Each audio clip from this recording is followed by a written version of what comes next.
Sometimes the most profound wisdom comes from the most unexpected places.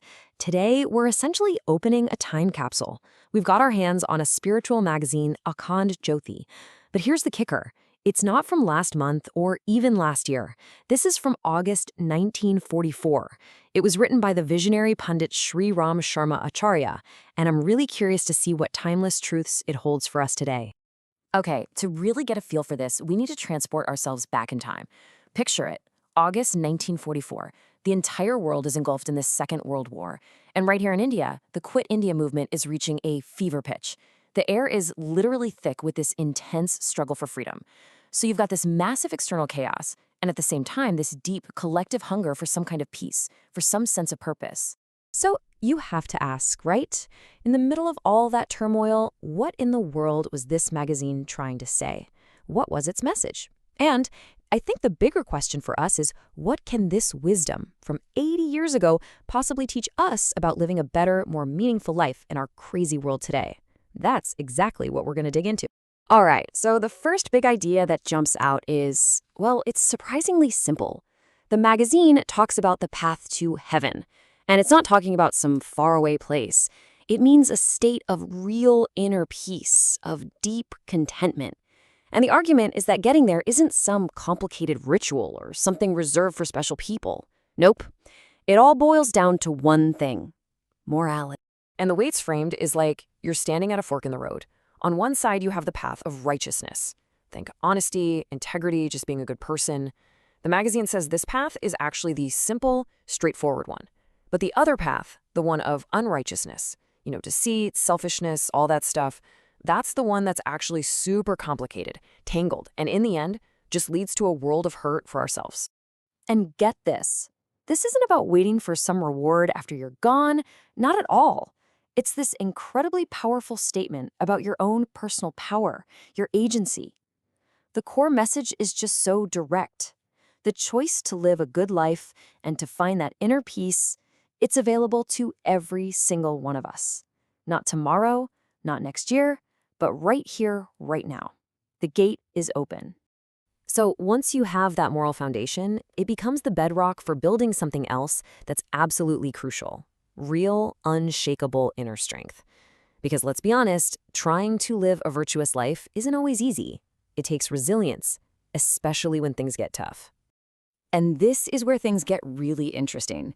The magazine completely reframes how we look at hardship. Instead of seeing adversity as this terrible thing we need to run away from, it calls it the stimulus that wakes up our hidden potential. It's like it's the fire that forges the steel of our character. The idea is that without these challenges, our best qualities, our greatest strengths, would just stay asleep inside us. Kind of changes how you look at a tough day, doesn't it? So if you're going to face those challenges head on, you need one key ingredient: self-confidence. And we're not talking about arrogance or ego here. This is about a deep, solid belief in your own inner spark, your own inner divinity. The magazine actually calls this the true parent of all success. Everything else grows from this. Okay, so how do we actually build this kind of self-confidence? Well, the text lays out a simple 3-step process. Step 1, just recognize it. Acknowledge that there's a divine, powerful spark inside you. Step 2, trust it. Start to have faith in the potential that spark gives you. And step 3, and this is the one that really matters, you have to act on it. You have to take that belief and put it into motion with courageous action. It's not enough to just think it. You have to live it. All right, so we've talked about the moral foundation and the mental attitude. Now the magazine gets super practical. It shifts gears and dives into the ancient science of how to create harmony between your body and your mind. It's all about treating your well-being as one complete, holistic system. And where does this practical science start? With something called the Punch Tattvas, the 5 fundamental elements. You've got earth, water, fire, air, and ether. The teaching here is that these 5 elements make up literally everything in the universe, and that includes our own bodies. So real health isn't just about not being sick. It's about having these 5 elements in perfect balance inside of you.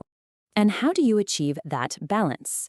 Well, the magazine gives specific practices or sadhana for this. For instance, it talks about things like sun gazing to help balance the fire element, or doing specific breathing exercises, pranayama, to harmonize the air element. It's basically a practical instruction manual for tuning up your own body and mind. And then, of course, there's the mind. The magazine gets into the science of mantra shakti or mantra power. And this is so much more than just mindlessly chanting. It's about the deep understanding that sound is vibration. And when you use focused, intentional vibration, wow, it can create these huge shifts in your consciousness and your energy. It's a tool for clearing out the mental clutter and getting your whole inner world in alignment. So, you might be thinking, this is all about personal, individual work. But here's the final, crucial piece of the puzzle.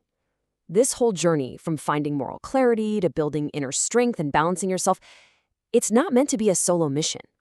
The ultimate point is to take all that inner development and turn it outwards, to use it for the good of everyone, for all of society. And remember the context we started with, right? 1944 India. It makes perfect sense that the magazine draws this direct line between your spiritual practice and serving your country. It defines patriotism as something much deeper than just a political idea. It's a form of dharma, a sacred, righteous duty. Your responsibility is to contribute to the well-being of your people. And really, this becomes the ultimate test of how far you've come on your spiritual path. Are you willing to sacrifice your own selfish interests for the good of the whole? It's all about expanding your sense of me to we, to see your entire community, your entire country as your own family. Okay, so let's wrap this all up. What are the big takeaways from this 80-year-old magazine? Well, first, a simple, moral life is the straightest path to peace.